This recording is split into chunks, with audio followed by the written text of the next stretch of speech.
And dua is of many forms, and I'm only going to mention the general side of it and one other aspect of it, and I'll save that for the end.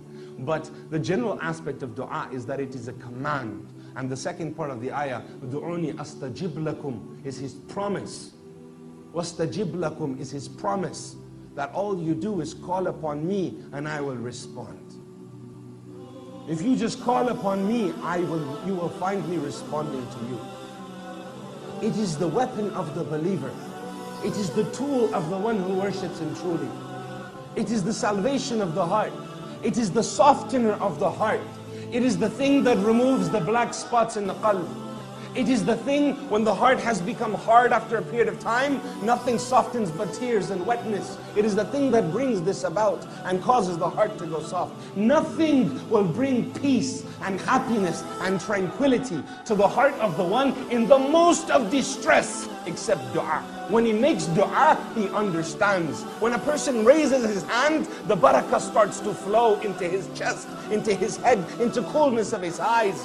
Only then can a person truly understand why I'm in this calamity. That is the first gift Allah gives him. Is that, do you understand why you are in this calamity? Without understanding why, we are just like lost mules. So what if the burden is removed? We just fall into the same pit again without understanding. The first gift He gives to the one in distress who calls upon Him is an understanding as to why you are like this. How? You figure it out. Things start to make sense and we don't like it. We're like, no, that can't be why. We don't like it because usually it's our own fault. We don't want to think about that. We want to blame somebody else. So we make more dua. The more dua we make, the more the mind is open. The more we cry, the more the heart is expanded so we can accept our own faults. And then you find the peak of dua, the sweetness of dua is the one who turns to Allah and blames only himself.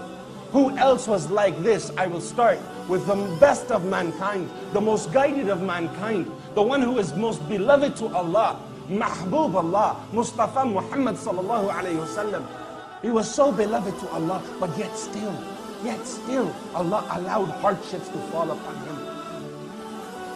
When he was asked about the akhirah, he didn't say, I will tell you tomorrow. He didn't say, inshaAllah. So tomorrow he was humiliated. He was in a state, well, not humiliated, but embarrassed. He didn't have an answer for the kuffar. When Jibreel came, said, you are only a messenger. You didn't say, inshaAllah. When he frowned from the old man who wanted guidance, Abasa wa Tawalla revealed. You frowned, turned away. For who? For those who don't want to know? Maybe he would have learned.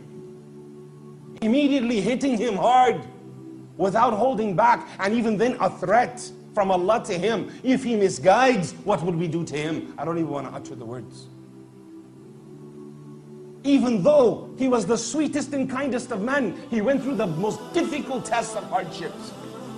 Someone asked me, when he was dying, he cried out to Aisha. When he died, he would ask for pitchers of water to be brought. As he was in a high fever, he would pour it so it would cool down. As he cooled down, he would say, have they prayed? Have they prayed? And he would fall over and faint from the heat and the exhaustion of the fever. Then again, when he would wake, he would say, bring cold water, break the fever. He'd get up, have they prayed? Have they prayed? Every ounce of energy and concern and worry for us, knowing what was waiting. But on the last moments, in the last moments where he laid in her lap and she held him and she made the siwak wet and she put it in his mouth and brushed his teeth, he looked up to her as she wept. He said to her, O Aisha, the pains of death, verily the pains of death are true. He suffered even in his last moments. And someone asked, why is that? Why did our most beloved of men, the one who we love more than we love ourselves, why did he have to suffer? The answer goes back to Taif. What he went through in Taif, what he wanted for mankind, what he wanted for people, for you and I. He walked the streets of Taif calling to nothing but La ilaha illallah. And what did they do to him?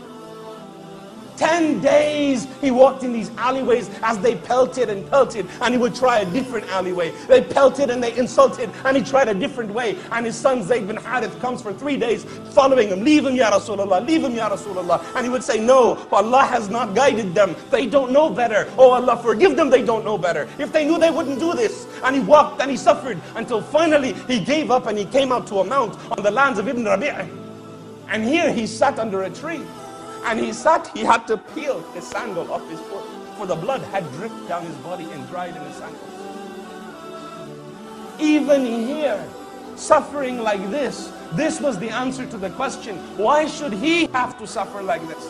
The answer was when he cried to Allah, what have I done? Have I displeased you, O Allah? This is piety. This is an example. This is a lesson for you and I. When we fall to distress, first thing we should do is look inside. What have I done? And he asked Allah, what have I done? Have I upset you? Have I displeased you? Who have you given me to? To people who do this to your messenger? Even this was too much for him.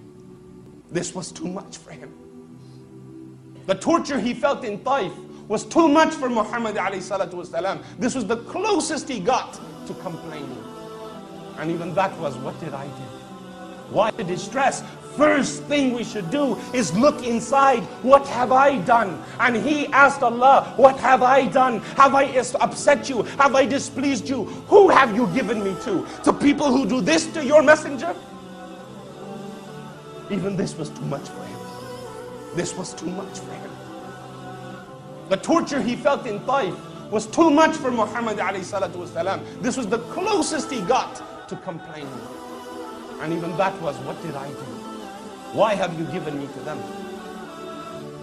For even in Uhud, when Hamza was ripped open and Muhammad wept, when Handala fell and Muhammad wept, when Mus'ab ibn Umair couldn't even be covered by his clothes and Muhammad wept, when all of the Sahaba had fallen and he wept and he went to each one praying for each one and he wept for each one, even then Aisha said, have we seen a worse day than this, O Muhammad? Ya Rasulullah. He said, yes. For Taif was far worse than this. Why? Taif was far worse than this. Alayhi salatu wasalam.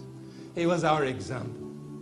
And in Taif, when he sat, when he made that dua, the closest he ever got to complaining.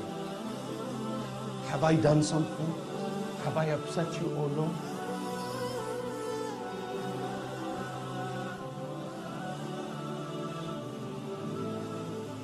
To which Allah Azza wa Jalla responded. When he continued his dua, he said, oh Allah, I dare not lift my head from sujood. If you're upset with me, I will cry here till you forgive me. If I have upset you, I will not move until you have been pleased with me again. But if you are pleased with me, and you're still pleased, and this is okay, you wanted this to happen, listen, Isma. If this is what you wanted, then I have no complaints. Do more. If you wanted me to suffer like this, if this was your will, bring more. For it's from you I will love anything you give me. Allahu musta'an. He said, he cried, he waited for a sign. From the land of Ibn Rabi', the owners of the land, they saw Muhammad suffering, and they were Qurayshi, sallallahu alaihi wasallam. And the Qurayshis hated Muhammad, most of them, and these people did also. But the people of Taif and the Qurayshis, they had a long, old feud. So the Qurayshis became angry. How dare they do that to one of ours? But they couldn't come stand up for Muhammad because he's a prophet and this is mushkila. So they had to let him get tortured. And the people of Taif knew this. So they took advantage to beat one of theirs, knowing they will not take revenge. He had no protection. Khadija was gone, radiallahu anha. The one who softened and comforted his heart. When things like this would happen, he would go to her shoulder and her chest and cry. She was no more. Abu Talib, who protected him in the city, 3 days later, he was no more. He was gone. Muhammad had hardly any protection. And he went through this. And here he said, oh Allah, if I have displeased you, forgive me. But if you're pleased with me, I have no complaints. So from these people, the Qurayshi, they felt some compassion. They took some grapes and some water, gave it to a slave boy, said, take this to him. The lesson here is in this boy. When he arrived to Muhammad, the men told him, don't speak to him. Don't speak to him. He will be with you.